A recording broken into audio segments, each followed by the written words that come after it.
मार्च 2016 को जिनेवा में FIA meeting के लिए लंदन जा रहा था। मैंने तत्कालीन वित्त मंत्री अरुण जेटली को बताया कि मैं जा रहा हूं, लेकिन पासपोर्ट रद्द होने से मैं लंदन में ही अटक गया। मैं भगौड़ा नहीं, यह कोई एस्केप प्लान नहीं था। मुझे चोर कहना गलत है। यह कहना है कारोबारी विजय माल्या का जो 6,200 करोड़ रुपए के बैंक लोन फ्रॉड मामले में घिरे हुए हैं। हालांकि ब्याज और अन्य शुल्क के साथ यह रकम करीब 9,000 करोड़ रुपए होती है। इसके अलावा आईडीबीआई बैंक से 900 करोड़ रुपए के लोन डिफॉल्ट का मामला भी दर्ज है। 9 साल तक मीडिया से दूरी बनाने के बाद माल्या ने हाल ही में एक पॉडकास्ट में अपनी चुप्पी तोड़ दी है। इस 4 घंटे की बातचीत में उन्होंने अपनी जिंदगी, बिजनेस, किंगफिशर एयरलाइंस के पतन, कर्मचारियों की बकाया सैलरी और कानूनी लड़ाई पर खुलकर बात की। भगौड़े शराब कारोबारी विजय माल्या ने किंगफिशर एयरलाइन संकट की पूरी कहानी बताई। उन्होंने भारत में चल रही कानूनी लड़ाइयों और खुद को चोर कहे जाने पर भी जवाब दिया है।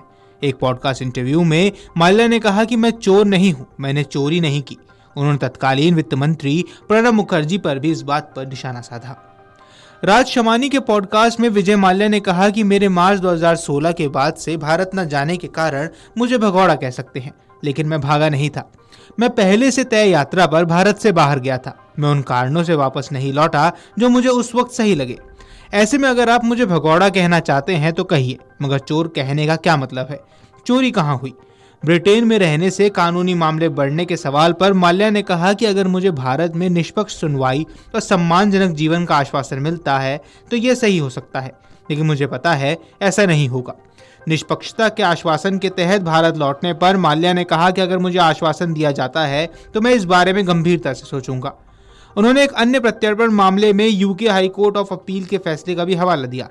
इस फैसले में कहा गया था कि भारतीयों की हिरासत की स्थिति मानवाधिकारों पर यूरोपीय सम्मेलन के अनुच्छेद 3 का उल्लंघन करती है, इसलिए उन्हें वापस नहीं भेजा जा सकता। किंगफिशर एयरलाइन संकट को लेकर माल्या ने बताया कि 2008 में वैश्विक वित्तीय संकट के कारण ऐसा हुआ था। क्या आपने कभी लेमन ब्रदर्स के बारे में सुना है? क्या आपने कभी वैश्विक वित्तीय संकट के बारे में सुना है? क्या इसका भारत पर कोई असर नहीं पड़ा? बेशक इसका असर हुआ था। उन्होंने कहा कि इससे हर क्षेत्र प्रभावित हुआ था, पैसा रुक गया था, सब सूख गया था। भारतीय रुपए की कीमत पर भी असर पड़ा था। माल्या ने कहा कि मैं किंगफिशर संकट को लेकर तत्कालीन वित्त मंत्री प्रणब मुखर्जी से मिला था।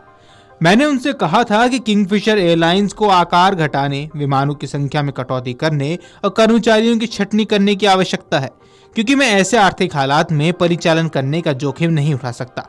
उन्होंने दावा किया कि उन्हें आकार घटाने के खिलाफ सलाह दी गई थी और बैंकों से समर्थन का वादा दिया गया था। 17 बैंकों से 6,203 करोड़ का लोन लिया था। बैंकों ने संपत्तियों से 14,131.6 करोड़ रुपए रिकवर किए हैं, जो कर्ज से 2.5 गुना ज्यादा हैं। मैंने 2012 से 2015 में 4 बार सेटलमेंट ऑफर दिए, जिनमें 5,000 करोड़ का ऑफर भी था, लेकिन बैंक ने ठुकरा दिया।